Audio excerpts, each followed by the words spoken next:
Disclaimer. The following broadcast gives a true and honest account of the events described, and all evidence and details herein are solely factual.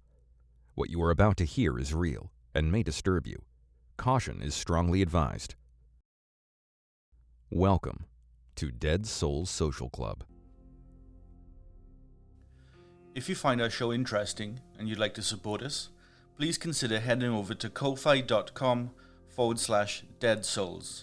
That's ko-fi.com/deadsouls and donating to our research and investigations. If Instagram is more your thing, you can find us there by searching Dead Souls Podcast and we'll come up. Additionally, we'll soon be relaunching our Patreon page. We will offer additional subscriber-only episodes and a ton of extra content on a subscription basis. So if you'd like to subscribe to our research, you can do, and you'll be able to get instant access to all of that good stuff too.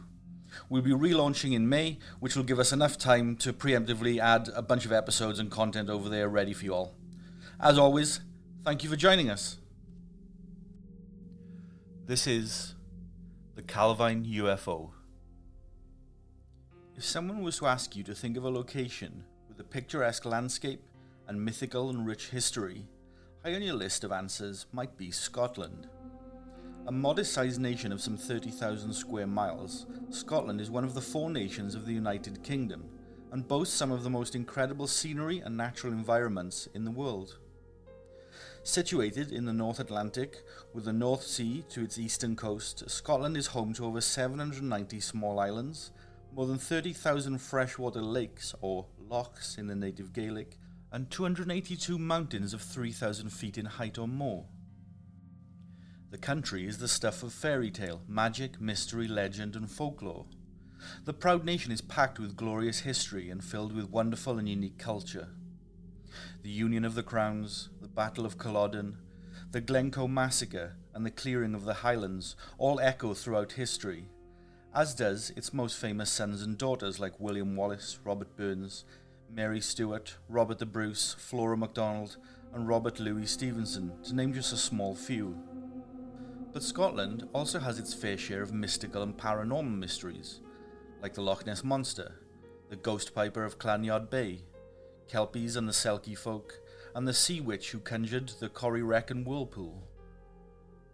Scotland, like much of the rest of the ancient British Isles, has over the years also attracted one of the most contemporary unexplained phenomenon, that of unidentified aerial phenomena, or UFOs in the traditional moniker.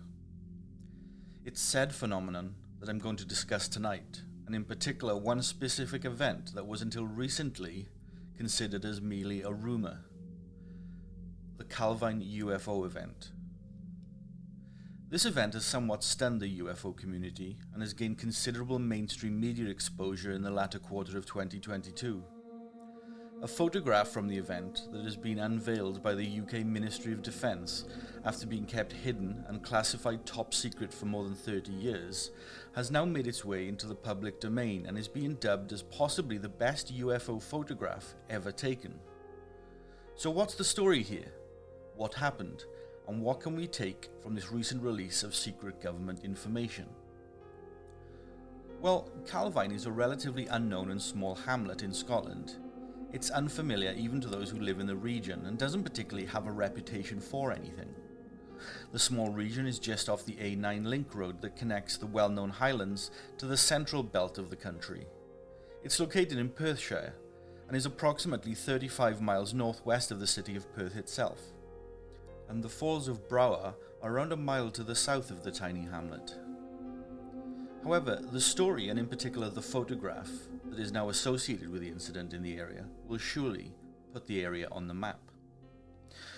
On the 4th of August 1990, at around 9 p.m, a diamond-shaped object estimated to be around 100 feet wide was seen by 2 men near the town of Calvine. The object hovered silently in place for approximately 10 minutes before rising vertically at extreme high speed into the sky. The object was said to be metallic in appearance, and in close proximity to the craft, a Royal Air Force Harrier jump jet was also spotted flying. It remains unknown if the RAF jet was intercepting the object, escorting it, or something else. The object was photographed by the two witnesses of the event. The images were taken along with 5 other snapshots by Kevin Russell. Russell was a porter at the Pitlochry Hydro Hotel at the time. Him and a co-worker witnessed the UFO while hiking at the Cairngorm National Park where Calvine is located. They had hiked there after finishing their work shift earlier that evening. In the days that followed the strange sighting, and of the photographs being taken, the original images were handed by Russell over to the Scottish national newspaper, the Daily Record. They, in turn, provided the photographic evidence to Royal Air Force Press Officer Craig Lindsay, who himself then passed the photographs to the Ministry of Defence due to their peculiar nature and in an attempt at identification. That, however, is where the trail stopped. Sort of. In August 2022, the photograph was released by the UK Ministry of Defence some 32 years after the event occurred. Associate Professor Dr. David Clarke of Sheffield Hallam University is one of the UK's leading experts on contemporary legend and folklore. He is also a member of the UAP Media UK group. It was down to extensive research and lobbying the UK government by Clarke that the image has finally seen the light of day. We have added the image to our Instagram for you to view. You can also visit our website to view the photograph by going to www.deathcult.com/Calvine. Now, Death Cult is not spelt in the traditional manner, so that's www.dethcult.com/Calvine. We've added a number of photographs related to this episode on that page. As you can see in the photograph, an extremely large aerial craft is clearly seen in the still image. It is stationary in the air as it hovers high above the ground. As reported by the two witnesses, the craft is diamond-shaped and appears to be metallic in structure. It is approximately 30 meters in length and is concurrent with the stereotypical mechanics and descriptions of a so-called flying saucer. In the background of the image, the RAF Harrier fighter plane can also be seen. As it's in the distance, it's much smaller in scale to the unknown craft, but it was indeed officially identified by the Joint Air Reconnaissance Intelligence Centre, or JARIC, who had access to all 6 photographs as a Royal Air Force Harrier jump jet fighter. The photograph entirely corroborates what the eyewitnesses claim they saw. What we don't know, however, is who the pilot of the Harrier jet was. If they are still with us, they are presumably subject to the Official Secrets Act. They have never come forward with their interpretation of events that evening. What's strange is that it was revealed in October 2021 that Scottish aerial operation records show no official listing, record or account of any aircraft, either civilian or military, that was operating in the skies on the day in question in the aerial position located above Calvine. Take from that what you will, of course. All original photographs and accompanying negatives were held by the MOD and/or the Daily Record newspaper after their initial analysis. Former Ministry of Defence aerial anomalies investigator Nick Pope has previously stated that the Calvine UFO photograph was actually framed and hung on the wall in his office at the Ministry of Defence. Craig Lindsay, the RAF press officer who had received the photographs initially from the Daily Record, had kept a copy of the photographs for himself after providing the authorities with copies of the snapshots. Having been the first official correspondent to speak with the two men who took the pictures, Lindsay went on to conduct an interview about what the men saw and experienced in Calvine. This, however, would take its toll on Lindsay's well-being and mental health for more than 30 years. Initially, Lindsay thought he was in possession of something extraordinary and full of mystery, but Lindsay began to fear for his job and his livelihood, as he knew he had broken protocol by keeping the photograph. He grew more fearful knowing that the MOD were keeping it a secret, thus Lindsay kept the photograph locked away for the last 3 decades, not discussing it with anyone or showing it to anyone. Dr. David Clarke managed to track down Lindsay to his home and approached him for comment. Mr. Lindsay, who is now 83 years old, actually breathed a huge sigh of relief when Clarke came, and he said at the time, "I've been waiting for someone to contact me about this for more than 30 years. The burden has finally been lifted from my shoulders. Now, Dr. David Clarke is a fairly significant name in UK ufology, and he has helped to uncover the truth about many reports of anomalous aircraft in previous years.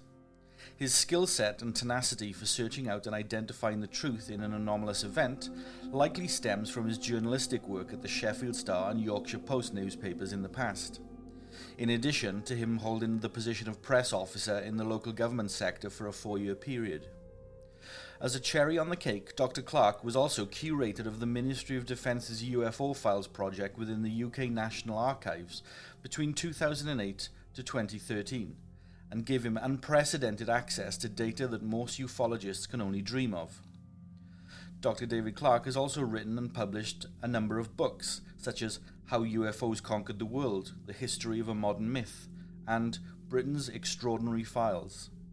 Both of which are fantastic books, by the way, and if you get a chance to pick a copy up, I highly recommend them both. They're available on Amazon, and no, I'm not being paid to promote them. But I will add links to both books in the show notes, should you wish to pick a copy of either of them up.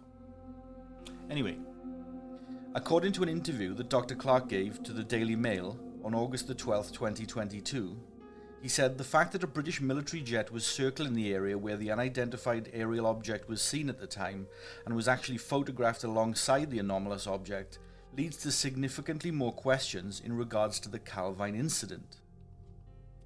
In fact, at the point the incident took place in 1990, the Cold War was still ongoing, as it had not yet come to its December 1991 conclusion. During this period, as it had been the same over the previous 40 years of the stagnant conflict, it was routine for aerial reconnaissance to regularly take place in the skies above NATO countries. It was not uncommon for Soviet aircraft to test the response times and means of its enemy forces with incursions around NATO territories, so aerial operations were not uncommon, and in particular, the area of Calvine was relatively close to RAF Machrihanish. Machrihanish was a Royal Air Force base that operated between 1918 and 1996. Initially, the base at Machrihanish was used as a repairs and maintenance location for RAF jets, but it was redeveloped in the early 1960s and assigned to NATO usage. In March 1968, it was then reassigned to United States Air Force usage, with a US Marine Corps detachment being stationed there from 1974. And then in the early 1980s, the United States Navy SEAL Special Warfare Task Group made it its base. In the years that went by, more than £45 million UK was spent by the Ministry of Defence and their US partners in further developing the airbase, and it was designated as a secondary landing site for the NASA Space Shuttle in 1981 due to its significantly long 3-mile runway. Following the Calvine incident, a number of conspiracies and stories regarding top-secret NATO research and missions, which were rumoured of being conducted by the United States government in the central Scottish area, were claimed to be what the eyewitnesses saw and photographed on that day in 1990. There was significant chatter amongst ufologists at the time that the sighted aircraft was in fact that of Aurora or similar prototype craft. For those of you who are unaware of the Aurora project, let's get into that a little bit. Project Aurora was a rumoured mid-1980s American reconnaissance aircraft project. There is absolutely no substantial evidence that it was ever actually built or flown, and it has officially been deemed a myth by the United States government. Or so the official story goes. There is, in fact, substantial evidence in the public domain to prove that not only did the Aurora project exist, but it was a success. What we now know, although the United States Department of Defense has never announced or declassified this, is that the Aurora aircraft was initially a jet-black triangular aircraft capable of hypersonic speeds in excess of Mach 5, or roughly 4,000 miles per hour. The project has since advanced to include other aircraft and above top-secret technology. The Department of Defense, in conjunction with Lockheed Martin's Advanced Development Program, or commonly referred to as the Skunk Works, began the project in 1985, and there is every indication that it is still running today, albeit in a significantly more advanced point of development. News of the Aurora project initially leaked around March 1990, when Aviation Week and Space Technology magazine revealed news that Aurora had been inadvertently included in the 1985 US defense budget under a financial allocation of $455 million, citing black aircraft production in fiscal year 1985. According to Aviation Week, Project Aurora referred to a number of exotic aircraft prototypes rather than a singular item. Funding towards the project reached $2.3 billion by fiscal year 1987, according to a 1986 Department of Defense procurement document which was obtained by Aviation Week.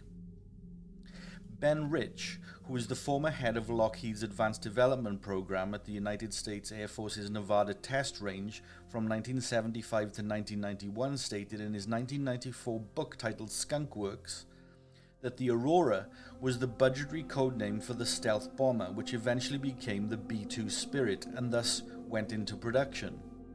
However, Ben Rich had also previously declined that Aurora was even a thing, citing that a colonel at the Pentagon accidentally misnamed a bomber project in development on some official paperwork and the media discovered it. Needless to say, Rich, right up until his death in 1995, was always committed to his official secrets contract and was subject to top secret clearance. He simply wouldn't be able to confirm the existence of any prototype aircraft, even if he wanted to. Bear in mind that back in the 1970s, Rich also stated that stealth technology wasn't possible and that the United States government was not working towards achieving stealth technology. By the 1990s, however, Rich was known as the godfather of stealth technology, having directed the Skunk Works as they produced the F-117 Nighthawk stealth bomber and the F-22 Raptor tactical stealth fighter jet. I need to be really clear at this point that you need to take into account that there is a significantly wide margin between new technology that is sufficiently mature and reliable enough to mass produce, and place into combat operations, and advanced tech that might be within scientific reach but that isn't sustainable from any economic or political standpoint. A case in point actually is the F-22 Raptor. It was originally created in 1989 as the YF-22, but was simply too expensive to mass produce at the time as the tech was so cutting edge. Fast forward some 16 years later, and it was set into production as the F-22 between 2005 and 2011. Department of Defense watchers often say that new tech is commonly 20 years behind invention and state-of-the-art prototypes.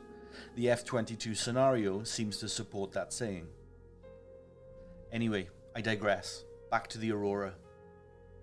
Since 1966, the lead American reconnaissance aircraft in the US top-secret arsenal was always the SR-71, or the Blackbird as you may know it.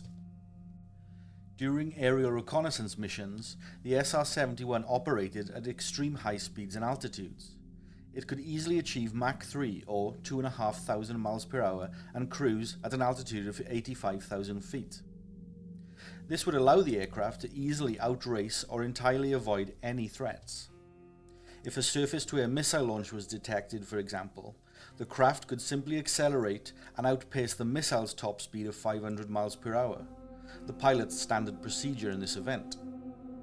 Well, the SR-71 was retired by the United States Department of Defense in 1998, and it's extremely unlikely that they would retire the fleet without something to replace it.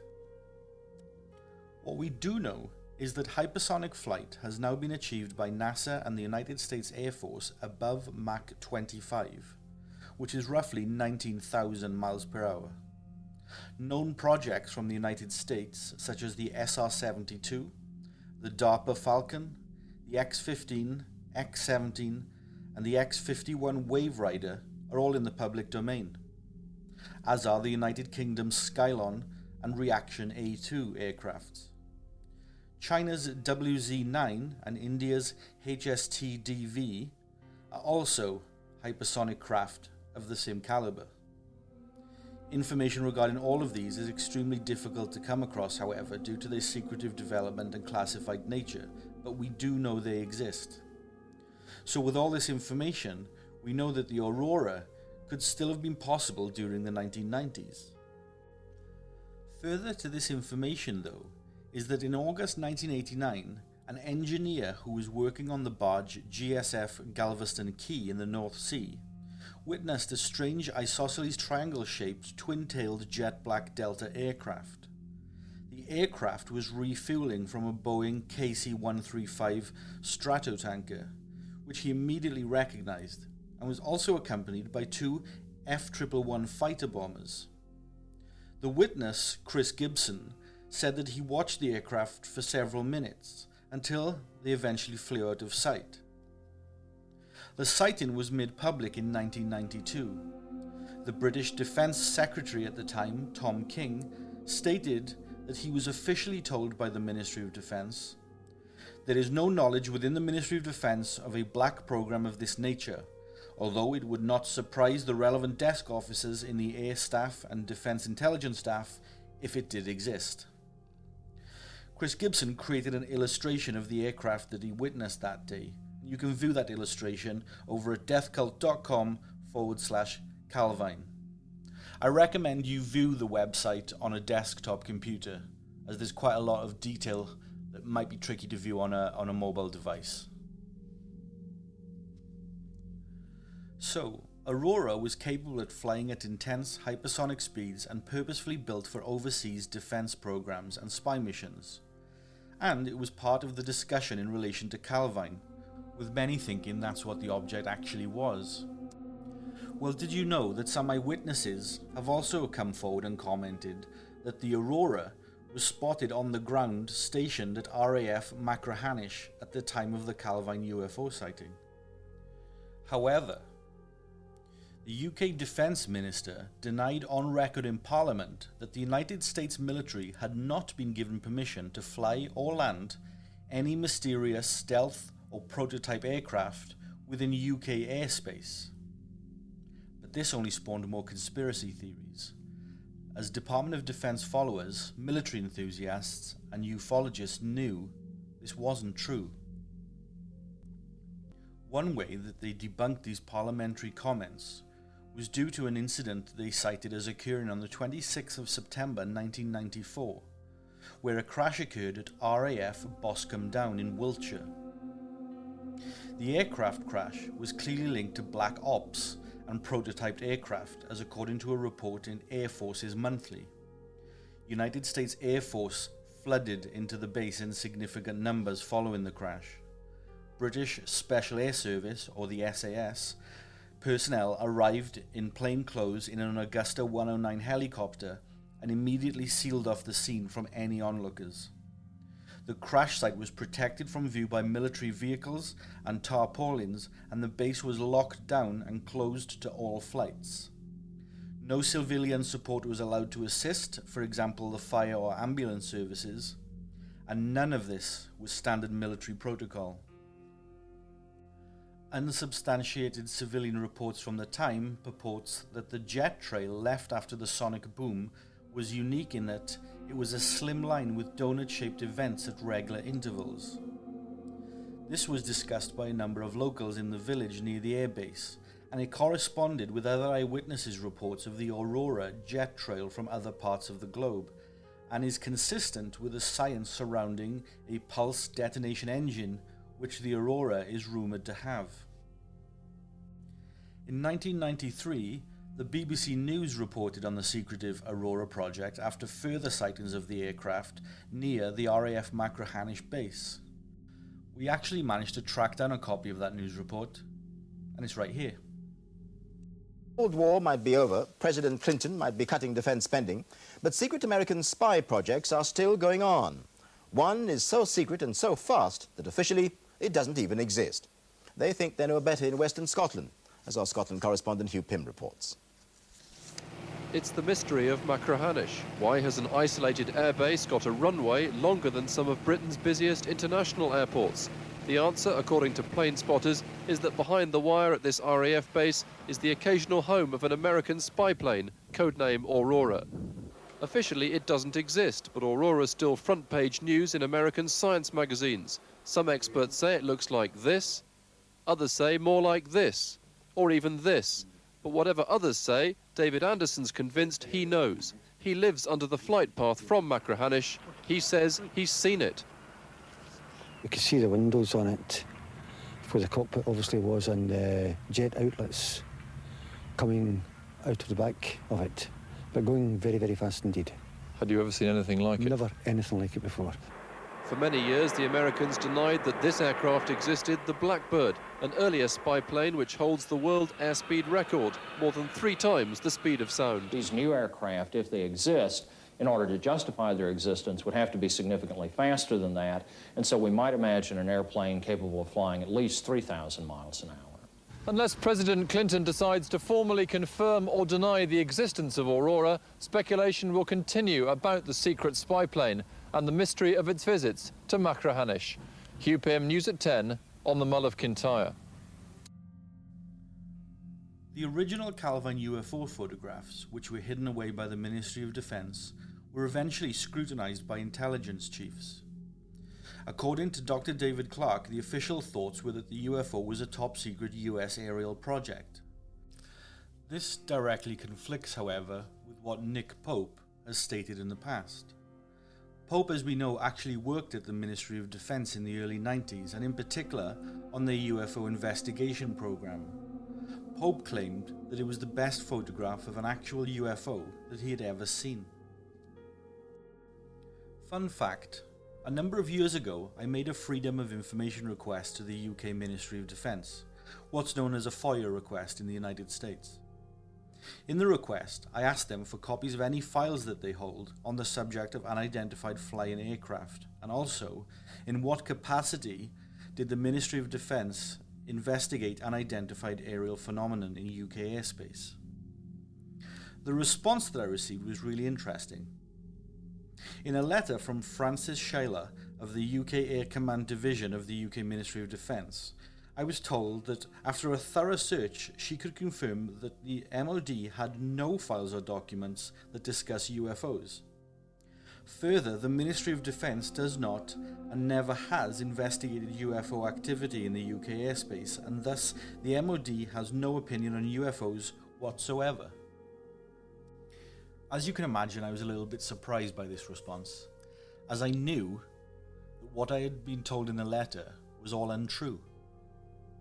Number one, firstly, I knew they operated a UFO investigation desk, at least in the 1990s, as Nick Pope has come forward with credible evidence to support his claims.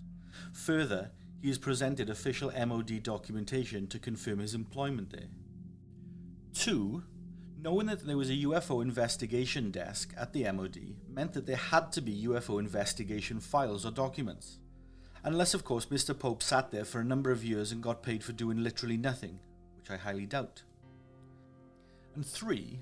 Just this one photograph and document release by the Ministry of Defence in relation to the Calvine event alone confirms that they did have documents on the subject of UFOs when I contacted them. Anyway, eventually the MOD papers were officially declassified. The names of the 2 men who witnessed the UFO, as well as Craig Lindsay, were redacted from the file, understandably under the British General Data Protection Laws. Standard protocol for the release of previously confidential materials is to do so after a period of 30 years have passed. By this standard, the Calvine photograph and corresponding file should have been released on January the 1st, 2020. This, however, for some reason, didn't happen. The MOD and the National Archives initially attempted to keep the Calvine file under wraps and classified until 2076. The MOD stated this was due to privacy concerns. They also stated that there were no photographs contained within the file. The file itself states that the original negatives of the photographs were returned to the Scottish Daily Record newspaper. All very strange. Dr. David Clarke attempted to seriously examine and analyse the picture with Andrew Robinson, a senior lecturer in photography at Sheffield Hallam University. Both men agreed that the image is legitimate. Clarke kicked off the examination discussion by stating if it is a hoax, then it's a highly elaborate one, involving expensive, sophisticated equipment and flying models, not at the disposal of 2 jobbing hotel chefs. Robinson agreed and supported the judgment by saying, "My conclusion is that the object is definitely in front of the camera's lens. That is, it's not a fake produced in post-production, and its placement within the scene appears to be approximately halfway between the foreground fence and the plane in the background." Graham Randall of the UAP Media UK group and a colleague of Dr. David Clarke states, "We may not be any closer to knowing exactly what the object photographed above Calvine in August 1990 was, or who the craft belonged to." So what exactly happened that night in the summer of 1990? What did those men see, and what happened to them? Was it a top-secret US advanced technology mission that was stumbled upon?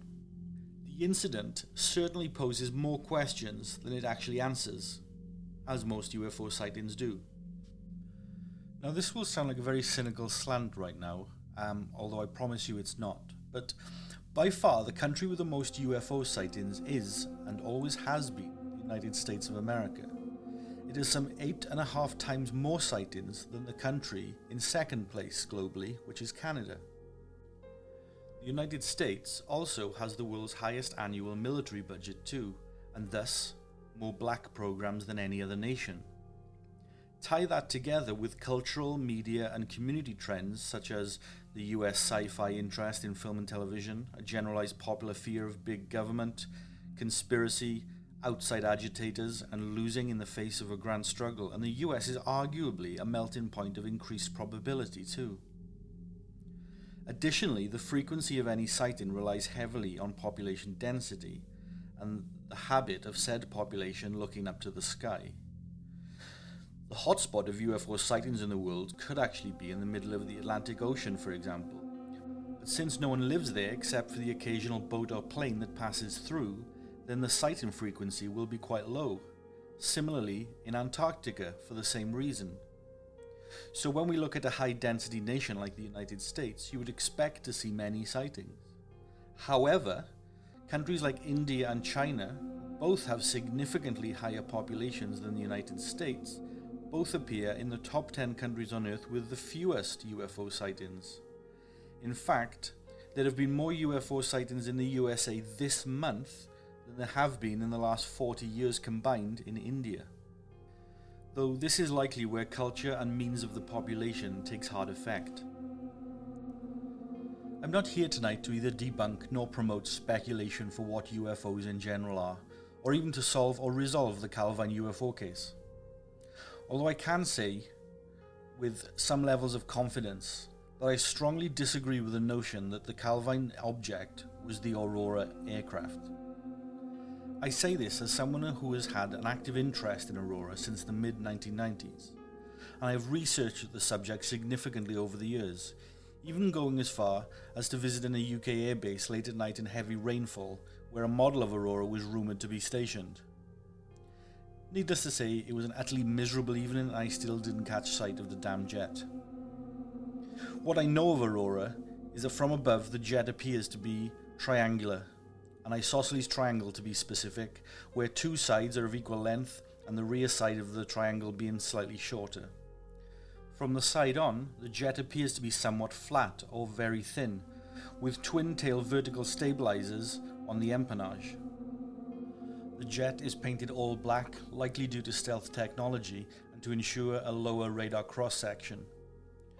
Aurora is a manned aircraft, with certainly one but likely two personnel on board, and its cruising altitude is thought to be around 90,000 feet, with a maximum ceiling of 135,000 feet. Aurora is approximately 30 feet in length, as per eyewitness reports, and speed is speculated at around Mach 6 based on its fuel signature and likely scramjet technology within. The Aurora is known to be able to hover and appear stationary in the sky with little to no engine noise. This is tech first seen, developed and equipped on the UK's Harrier jump jets in the late 1960s. In June 2011, the US military and NASA conducted a joint test of their Wave Rider jet aircraft. The test was reported to the media and was an outright success, hitting Mach 6 and holding that speed. This means that such technology could travel from London to New York in less than an hour. Aurora has similar, if not more advanced capabilities. What is significant about Aurora is that it can fly high above Russia, China, North Korea, or any other unfriendly nation completely undetected, and utilize spy tech to provide the US or NATO with a wealth of enemy data. In the extremely unlikely event that the aircraft was detected by the enemy, Aurora could simply accelerate home, as it can travel at speeds faster than any missile, rocket, or aircraft known to exist on Earth, including hypersonic technology. That aside, it would likely be well equipped with evasive tools and weapons of its own should it need them. Having said all this, there are several factors from the Calvine photograph that evidences that the craft within it does not match the features of the Aurora. The colour, the shape, and the twin tail are the most significant clues. That is not to say, however, that the craft spotted at Calvine could not have been another prototype aircraft currently unknown to the general public. I have popped some images of the Aurora at deathcult.com/Calvine. These photographs have been collected by members of the general public over the years who were lucky enough to catch a rare glimpse of the aircraft. Compare them to the craft in the Calvine photograph and let me know if you think they're the same or any other thoughts that you might have. Anyway, that's me for tonight. I'll be back later in the week. Watch the skies, my friends. Thank you for taking the time to listen to our show tonight. Be sure to leave us a 5-star review on your chosen podcast platform and subscribe to our show so that you never miss an episode. Our shows aren't sponsored by any company or corporation, so any support you can give us goes a long way in supporting the work that we do. Visit deathcult.com for more information on how you can help us and support our broadcasts. There you can also find links to our socials, Patreon, and episodes. From all of us here at Dead Souls, sleep tight.